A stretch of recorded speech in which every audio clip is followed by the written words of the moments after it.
నమస్తే welcome to our channel. వాలంటీర్లకు pension చెల్లింపు విషయంలో ఎలక్షన్ కమిషన్ మాటలను వక్రీకరించి తప్పుదోవ పట్టించి చంద్రబాబును రాజకీయంగా దెబ్బతీయాలని చూసింది వైసీపీ. కానీ ముళ్ళును ముళ్ళుతోనే తీయాలి అన్నట్టు నిన్న కొత్త సంవత్సరం సందర్భంగా చంద్రబాబు నాయుడు వాలంటీర్లకు బంపర్ బొనాన్జా అయితే ఇచ్చారు. ఇక్కడ వాలంటీర్ల జాబ్ అనేది ఇదే ఎండ్ కాదని, ఇది ఆరంభం మాత్రమేనని, ఇక్కడ నుంచి మరి టీడీపీ ప్రభుత్వం వచ్చాక ఎంతకంటే పెద్ద జాబ్ ఇచ్చే అవకాశం ఉందని, సో వాలంటీర్లు ఎవరు వైసీపీ మాటలను నమ్మి రాజీనామాలు చేయొద్దని, అలాగే కేసుల్లో కూడా ఇరుక్కోవద్దని చంద్రబాబు వాళ్ళకు ఒక దిశానిర్దేశం అయితే చేశారు. మరి దీని గురించి మరిన్ని వివరాలు తెలుసుకునే ప్రయత్నం చేద్దాం. మనతో ఉన్నారు senior political journalist Durga Kumar గారు. నమస్కారం అండి. నమస్కారం.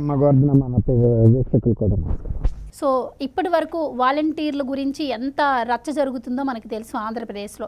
సో వాలంటీర్లతో పెన్షన్ ఇవ్వద్దు అని వాలంటీర్లకు ఎన్నికలకు దూరంగా ఉంచమనే టీడీపీ చెప్తే దాన్ని వక్రీకరించి వాలంటీర్లను యాంటీగా టీడీపీకి చేసే ప్రయత్నం వైసీపీ చాలా రకాలుగా చేసింది. కానీ ఇప్పుడు చూస్తే ఫెయిల్ అయినట్టే అనిపిస్తోంది. దానిలో భాగంగానే నిన్న జగన్ రెడ్డి గారు మాట్లాడిన మాటలు కావచ్చు, నా తొలి సంతకం దాని మీదే అంటే వాలంటీర్ వ్యవస్థ లేదు, నేను వస్తే మళ్ళీ వాలంటీర్ వ్యవస్థ పెడతాను అన్నట్టు అదొక రకంగా అర్థం చేసుకోవచ్చు. అలాగే ఇంకోటి వాలంటీర్లతో మూగుమ్మడిగా రాజీనామాలు చేయించే విషయం. సో ఇదంతా కూడా వాలంటీర్లు అంతా గమనిస్తూనే ఉన్నారు. చివరికి వాళ్ళకి అర్థమైనట్టే పరిస్థితులు కనిపిస్తున్నాయి. అందులో భాగంగానే నిన్న చంద్రబాబు నాయుడు గారు కూడా వాళ్ళకు ఒక బంపర్ బొనాన్జాన్ అయితే ఇచ్చారు. సో ఎలా ఉండబోతుంది అంటారు వాలంటీర్ల ఇష్యూ? ఇది మన పాము తను పిల్లల్ని తనే తింటుందని మనం వింటామమ్మా, అట్లా ఉంది. ఇప్పుడు జగన్మోహన్ రెడ్డి గారు నిన్న మాట్లాడిన మాటలు అనేక కుటుంబాల్లో ఆటం బాంబులు పేల్చినాయి. 2,50,000 మంది కుటుంబాల్లో అణుబాంబులు పేల్చినట్టుగా అయింది.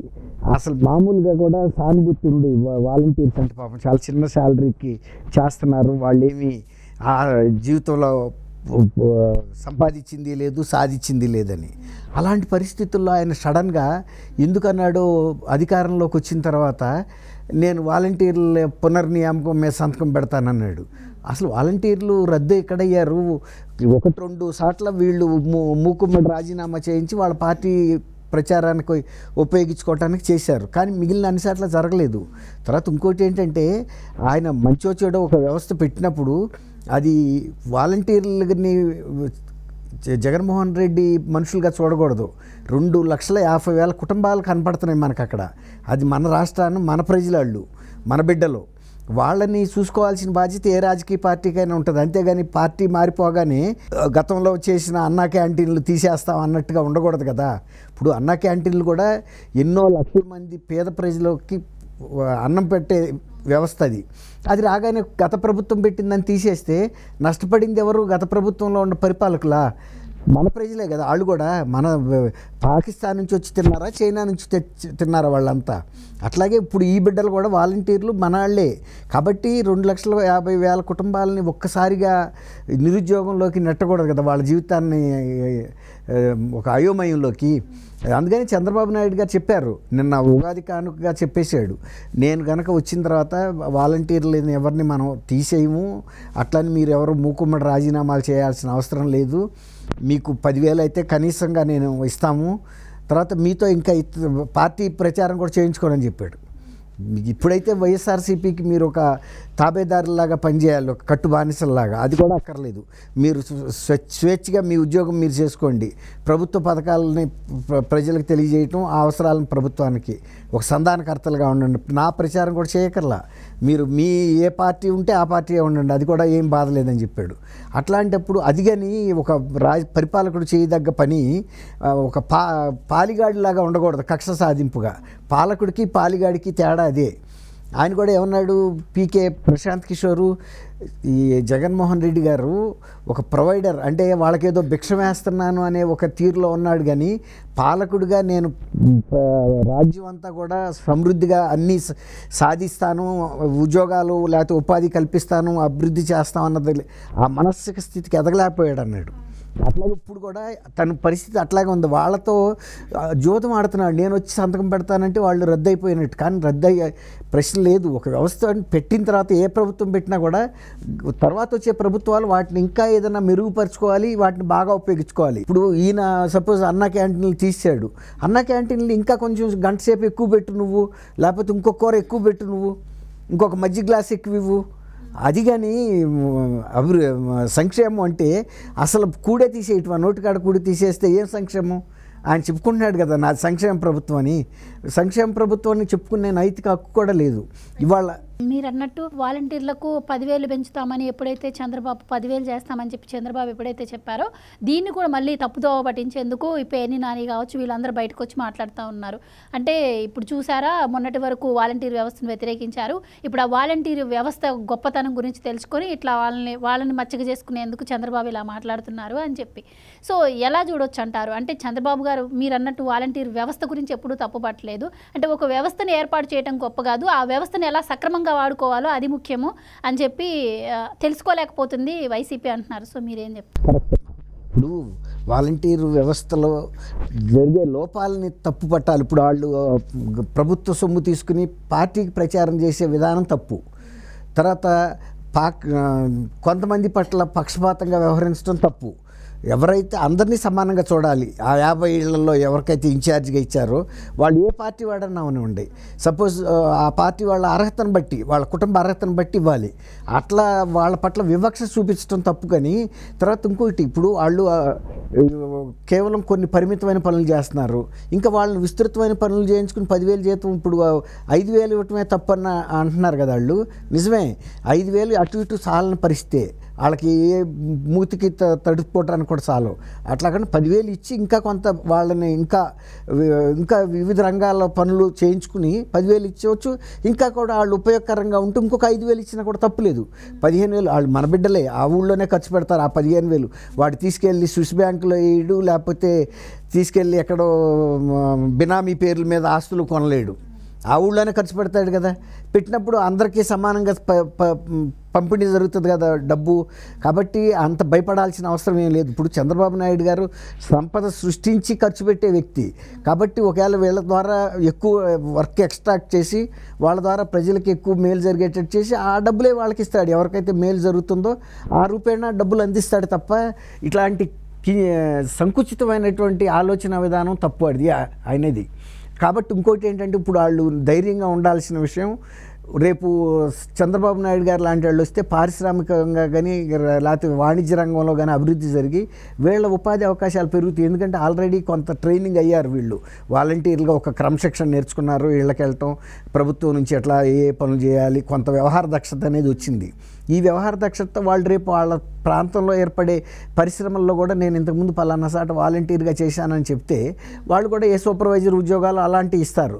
అక్కడ 25,000-30,000 మినిమం వస్తుంది. కాబట్టి వాళ్ళ ఉపాధి అవకాశాలు ఇంకా మెరుగుపడతాయి. తర్వాత ఊళ్ళోనే ఉంటారు, దగ్గరలోనే మోటార్ సైకిల్ వేసుకెళ్ళి ఉద్యోగం చేసుకుంటారు, తల్లిదండ్రులతో భార్య పిల్లలతో ఉంటానే మంచి ఇంకా సంపద పెరుగుతుంది. అట్లాంటి దృక్పథంతో ఉండాలి తప్ప వీళ్ళ చూడండి ఎంత కాసేపట్లో ఆయన ఉద్యోగాలన్నీ పోయినాయి. అందరూ ఏమనుకున్నారంటే రాజధానులు ప్రధానమైన అంశం, నేను రాగానే ఆ ఫైల్ మీద సంతకం పెడతాడు అనుకున్నారు. అట్లాంటిది ఆ పెద్ద అంశం తీసుకెళ్ళి అవతల పడేసి ఈ వాలంటీర్లు అంటే అప్పటికే వాళ్ళకి ఒక ఎసరు పెట్టేశాడు, మీకు ఉద్యోగాలు ఊడిపోయినాయి అనే ఒక భయం కల్పించి సచ్చినట్టు మనం మళ్ళీ ఆయన్ని అధికారంలోకి తెస్తే తప్ప మనకి ఉద్యోగం ఉండదని. వాళ్ళ ఉద్యోగాలు ఎక్కడికి పోవు. ప్రభుత్వంలో ఒక్కసారి అక్కడ రాసేసిన తర్వాత వచ్చే ప్రభుత్వాలు కూడా వాటిని గౌరవిస్తాయి, గత ప్రభుత్వాలు చేసినాయి. కాకపోతే ఇంకొక రకంగా ఉపయోగించుకోవచ్చు, ఇంకొక రకంగా ఉపయోగించవచ్చు. అన్నా క్యాంటీన్ అని ఉంటే తీసేస్తామని తమిళనాడులో పని చేయాల.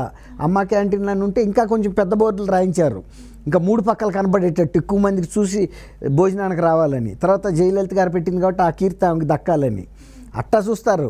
ఎవరన్నా కొంతమంది క్రిమినల్ మైండ్ ఉన్న వాళ్ళు మాత్రమే ఇలా సంకుచితంగా ఆలోచించి ప్రజల పొట్టల మీద కొడతారు. చంద్రబాబు నాయుడు గారికి ఆ ఉద్దేశం లేదు అసలు. ఆయన 200 నుంచి ఒకసారి 1000 రూపాయలకి పెంచాడు, 1000 నుంచి 2000 కూడా పెంచాడు. దీంతో పాటు సామాజిక పెన్షన్లు 4000కి చేస్తాం, అలాగే వికలాంగుల పెన్షన్లు కూడా 6000 ఇస్తామని చెప్పి కూడా నిన్న చంద్రబాబు నాయుడు గారు చెప్పడం జరిగింది. అంటే ఆయన ధైర్యం ఏంటంటే, మనం వచ్చాము అంటే సమాజంలో సంపద సృష్టిస్తాం, రకరకాల అభివృద్ధి పనులు జరుగుతాయి, దాని మూలన పన్నుల రూపంలో ప్రభుత్వానికి ఆదాయం వస్తుంది. ప్రభుత్వానికి ఆదాయం వచ్చినప్పుడు అది ప్రజలకు ఖర్చు పెట్టకుండా ఇంకెక్కడ ఖర్చు పెడతారు? పెడతారు? ప్రజలకు ఖర్చు పెడతారు, వాళ్ళ వస్తువులు ఇంప్రూవ్మెంట్ చేయడానికి ఖర్చు పెడతారు. అలా రోడ్లు వేస్తారు, తర్వాత మంచినీటి వసతి మెరుగుపరుస్తారు, వైద్య వసతి, విద్యా వసతి, ఇవన్నీ కూడా మెరుగుపడినప్పుడు ప్రజలకు అన్నీ కూడా కలిసి వస్తూ ఉంటుంది. బిడ్డలు మంచి చదువుకుంటారు, మంచి ఉద్యోగాల్లోకి వెళ్తారు. ఆ రకంగా కుటుంబం ఆర్థిక వ్యవస్థ మెరుగుపడుతుంది పరిస్థితి. అట్లా చూస్తారు తప్ప వీళ్ళలాగా ఎక్కువ నాసిరకం సారాన్ని ఎక్కువ రేటుకి అమ్మి ఆ డబ్బు సొంత డబ్బులుగా పేర్చుకోవటం, తర్వాత ఊరికే దొరికే ఇసుకని ఎక్కువ రేటుకి అమ్మటం, లేకపోతే కార్పొరేట్లుగా అమ్మేయటం, ఆ బ్లాక్ మనీ అంతా మేము తీసుకుంటామని. అంతకుముందు ఆయన ఫ్రీగా ఇస్తే ఇళ్ళు చాలామంది కట్టుకోగలిగారు. దానివల్ల అందరికీ ఉపాధి, అనేక పనులు చేసే వాళ్ళకి ఉపాధి కలిగింది. ఇంకా దాని మీద చంద్రబాబు మీద వాళ్ళ కేసు పెడుతున్నారు. నువ్వు ప్రజలకు ఉచితంగా ఇసుక ఇవ్వటం వలన ప్రభుత్వ ఖజానాకి ఇంత నష్టం వచ్చిందని. కరెక్టే, ఇంత నష్టం వచ్చింది, కానీ ప్రజలు ఎంత ఫ్రీగా బతికారు, అందరికీ ఎంత పని దొరికింది, వాళ్ళకి జీతాలు రావటం వలన వాళ్ళు అన్ని వస్తువులు కొనుక్కోగలిగారు కదా. ఆ రూపేణ మళ్ళీ పన్నుల రూపంలో వచ్చేసింది. ఇసుక మీద ఫ్రీగా ఇచ్చినా వీళ్ళకి భృతి కలిగింది ప్రజలకి. వాళ్ళు ఏమైనా వస్తువులు కొనుక్కున్నప్పుడు పన్నుల రూపంలోనూ చెల్లించారు. ఇప్పుడు వాళ్ళకి ఉపాధి లేదు, నీకు కొనుక్కున్నప్పుడల్లా పన్నులు కట్టక తప్పట్లేదు. అంటే రక్తహీనత ఉండాడి దగ్గర చిరంజీలు పెట్టి రక్తం గుంజినట్టుంది.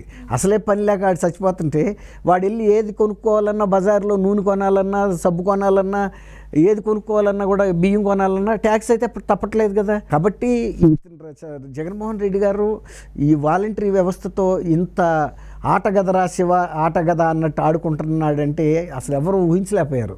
అట్లాంటి మాట ఆయన ఎందుకు చెప్పాల్సి వచ్చిందో మరి తెలియలా. పులివెందులెళ్ళి కూడా రాష్ట్ర ప్రగతి గురించి ప్రణాళికలు చెబుతాడు అనుకుంటే పులివెందుల్లో వివేకానంద రెడ్డి గారు అచ్చి గురించి ఎత్తాడు మళ్ళీ. అంటే ఏ సందర్భంలో ఏది చెప్పాలో ఆయన తెలియట్లా. అంటే వాళ్ళని బ్లాక్మెయిల్ చేసి నీకు ఉద్యోగాలు ఉండవు, నన్ను ఎన్నుకోకపోతే నా ప్రభుత్వాన్ని గెలిపించే బాధ్యత మీ మీద ఉందని పరోక్షంగా బ్లాక్మెయిల్ చేస్తున్నాడు. దట్టు వాళ్ళతో బలవంతపు రాజీనామాలు చేపిస్తున్నప్పటికీ ఇప్పుడు వాళ్ళ వైపు కొంచెం అటు ఇటుగా ఉన్న వాళ్ళకి కూడా ఇప్పుడు క్లియర్గా అర్థమైంది. బలవంతపు రాజీనామాలు చేసి రేపు ఎన్నికల్లో వాడుకోవాలని చూస్తున్నారు. సో ఎన్నికలు అయిపోయిన తర్వాత ఎలాంటి కేసులైనా కూడా మళ్ళీ వాళ్ళకి ఏ జాబ్స్ రావు కదా. సో అది కూడా వాళ్ళని ఆలోచింపజేస్తుంది అనుకోవచ్చు. కరెక్టమ్మా. ఇప్పుడు నిన్నటి వరకు వాళ్ళు ప్రభుత్వం నుంచి శాలరీ తీసుకుని సడన్గా నేను రాజీనామా చేశానంటే ఈ రాజీనామా గవర్నర్కి వెళ్తుందా, లేకపోతే ప్రెసిడెంట్ ఆఫ్ ఇండియాకి వెళ్తుందా ఆమోదం పొందటానికి? అక్కడ ఏమన్నా రికార్డ్ అవుద్దా? అసలు నీకు ఇచ్చిన అపాయింట్మెంటే సరిగ్గా లేదు, కానీ నువ్వు తీసుకున్న శాలరీకి మాత్రం నువ్వు సంతకం పెడుతున్నావు. పెట్టినప్పుడు ప్రభుత్వం డబ్బు డ్రా చేస్తున్నావు, నువ్వు ఉద్యోగం అయినా కాకపోయినా. రేపు నువ్వు కనుక జెండాలు పట్టుకుని ఇవాళ రేపు అన్ని వీడియోలు తీస్తున్నారు కదా, ఊళ్ళో కనుక ఈ 15 మంది మొన్న వెళ్ళి వైఎస్ఆర్సీపీ జెండాలు పట్టుకుని లేకపోతే ఎమ్మెల్యే చుట్టూ తిరుగుతున్నారని కనుక వీడియో పెట్టారనుకోండి ఎలక్షన్ కమిషన్కి, ఖచ్చితంగా మీరు అన్నట్టు కేసులు అయితే బుక్ చేసేస్తాయి. మీరు ఆ నెలలో కూడా డ్రా చేశారు డబ్బులు, అంతకుముందు నెలలో డ్రా చేశారు, మీరు ఇదిగో ఈ పార్టీ ప్రచారంలో పాల్గొన్నారు, ఒక ఎలక్షన్ కేసు అయితే తగిలిస్తారు. ఇక అటు పీకోలేక ఇప్పుడు కోడికత్తి కేసు ఈయనకి పిల్లికి చెలగాటం లాంటిది. అది వాడికి ప్రాణ సంకటం అయింది. 5 ఏళ్ళు బెయిల్ కూడా రాకుండా ఉండాడు. ఇప్పుడు ఏళ్ళ పరిస్థితి అదే అవుతుందా? ఒక రకంగానేమో 5 ఏళ్ళు ఇట్టా వాడుకున్నాడు, వెళ్తా ఇదో ఫిట్టింగ్ పెట్టి వెళ్ళాడు, వాడుకుని వదిలేసేటప్పటికి రేపు వాళ్ళు ప్రచారంలో పాల్గొని కనుక కేసుల్లో ఇరుక్కుంటే ఆడు లాక్కోలేక పీక్కోలేక చచ్చిపోతాడు. థ్యాంక్ యూ అమ్మ గోవర్ధన మన వీక్షకులు కూడా.